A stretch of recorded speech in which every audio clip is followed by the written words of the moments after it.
Bonsoir chers auditeurs, vous êtes sur Fly FM avec Diane pour l'émission À cœur ouvert. Ce soir nous avons un thème bien particulier qui est révéler le féminin sacré, chers auditeurs. Pour cela nous avons une invitée spéciale avec laquelle nous avons un grand et réel plaisir d'accueillir cette invitée car c'est une invitée lumineuse, une femme qui accompagne avec douceur, puissance sur le chemin de l'amour de soi. Elle est auteure, coach en amour de soi, thérapeute en libération émotionnelle. C'est une voix inspirante pour toutes celles et ceux qui souhaitent se reconnecter à leur essence profonde.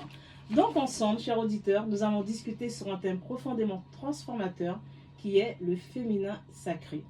Nous allons voir que cela signifie réellement le féminin sacré, comment se relier avec cette énergie et en quoi cette reconnexion peut-elle nous aider à guérir en nous-mêmes.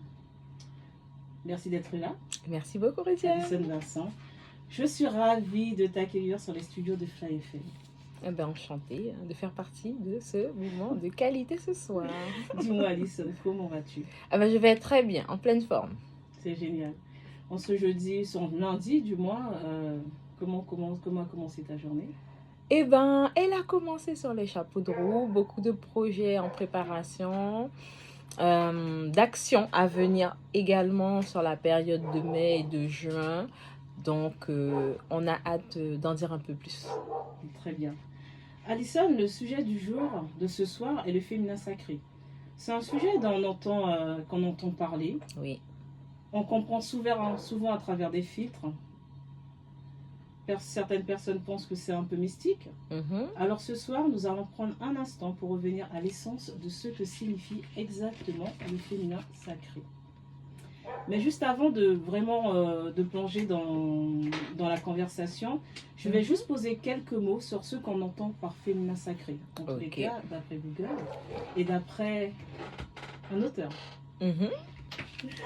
Alors, il ne s'agit pas simplement d'un genre biologique, mais d'une énergie présente en chacun de nous, indépendant du sexe. Le féminin sacré incarne des qualités telles que la réceptivité, l'intuition, la créativité, la douceur, la connexion au corps, à la nature et au mystère du vivant. Est-ce bien cela, Alison? Oui, et je suis tout à fait d'accord avec toi, effectivement. Très bien. Maintenant, Alison, nous allons entrer dans le vif du sujet, à travers ton regard, à travers ton vécu et tes expériences personnelles, savoir exactement qu'est-ce qu'on entend par le féminin sacré. Quelle est cette puissance? Mais tout d'abord, peux-tu nous raconter ton parcours personnel et qui es-tu exactement derrière l'auteur, derrière la coach, derrière la thérapeute? Alors, pour débuter, donc mon parcours dans le coaching s'est fait à partir de 2017, oui, 2016-2017, où j'ai commencé à me former dans l'entrepreneuriat.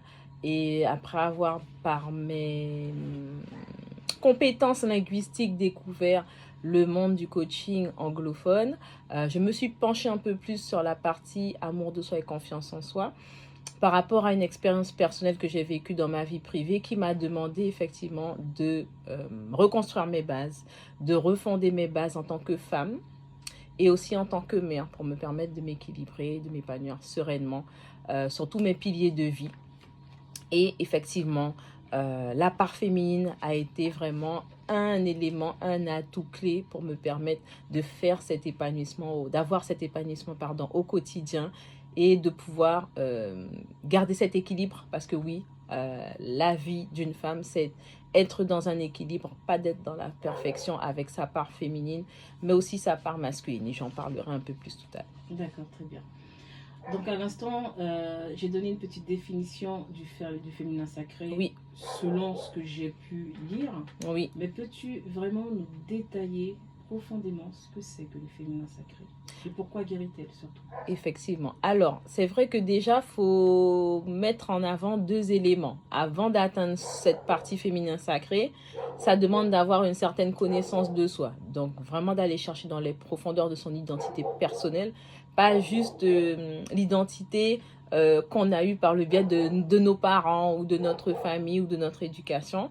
Et qu'on soit un homme ou une femme, on a tous une polarité masculine et une polarité féminine. C'est-à-dire que notre polarité masculine va s'exercer beaucoup par le fait qu'on aime faire des actions, diriger, qu'on est dans le rationnel, le logique. Et par exemple, je donne toujours l'exemple quand je suis en conférence, en intervention.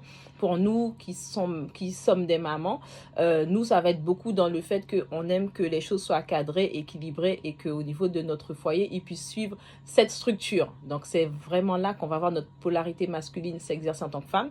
Et par contre, quand on est dans notre polarité féminine, là, c'est vraiment là où on va être effectivement à l'écoute de son intuition, dans la réceptivité. On va faire les choses avec lenteur, on va prendre le temps de s'écouter, d'être aussi OK avec nos émotions. Et puis vraiment d'utiliser cette énergie de douceur et cette énergie nourricière, donc maternelle. D'accord, donc on parle vraiment d'énergie. Voilà, effectivement.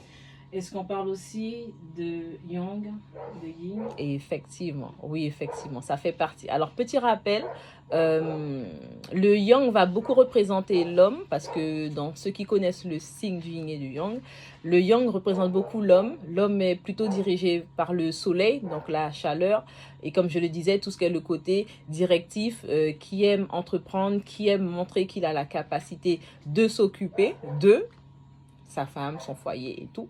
Ça se voit beaucoup ça sur l'énergie yang.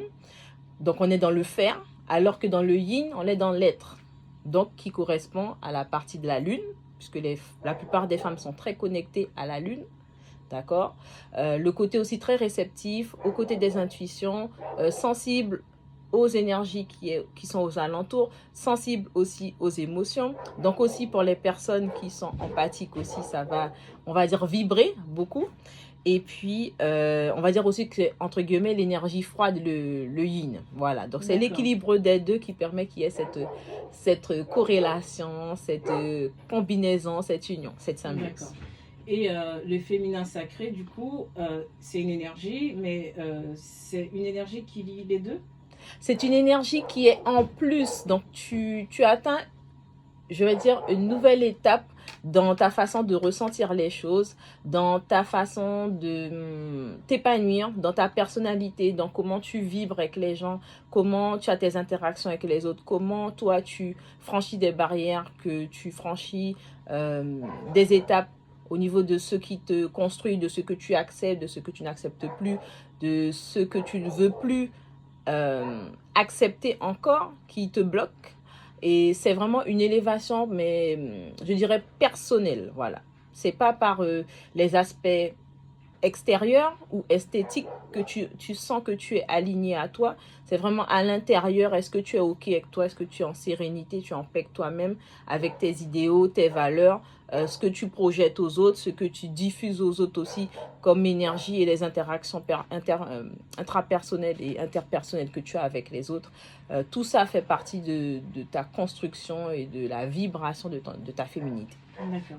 Nous avons une auditrice qui nous dit, donc elle a entendu la définition, mais elle ne comprend toujours pas l'énergie, le féminin sacré.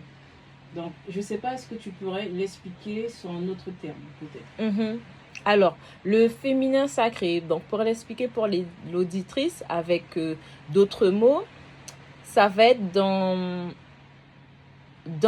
ton identité de femme. Qu'est-ce qui, toi, te permet d'être pleinement toi? Qu'est-ce qui te permet de briller par toi-même?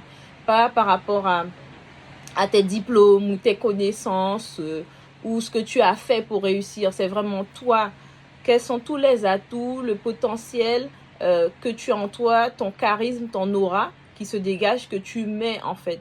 Pas pour ton propre service, mais pour permettre que, effectivement, par ce que tu apportes au monde, ça sert pour une personne là et ça servira pour quelqu'un d'autre au quotidien. Et que tu n'as pas peur, effectivement, d'assumer aussi pleinement qui tu es. Voilà, que ce soit dans ton côté lumière, comme ton côté aussi part d'ombre. D'accord. Si je te dis, Alison, que tu es une femme lumineuse et solaire, est-ce que ça fait partie? Est-ce que c'est le féminin sacré? Est-ce que c'est bien ce que tu veux dire? Bien que c'est vrai, ce que je veux dire. Ça en fait partie, effectivement, ça en fait partie de ton énergie féminine. Et c'est vrai qu'effectivement, c'est bien de spécifier les choses parce que c'est vrai que même l'énergie féminine est un petit peu confondue avec la féminité.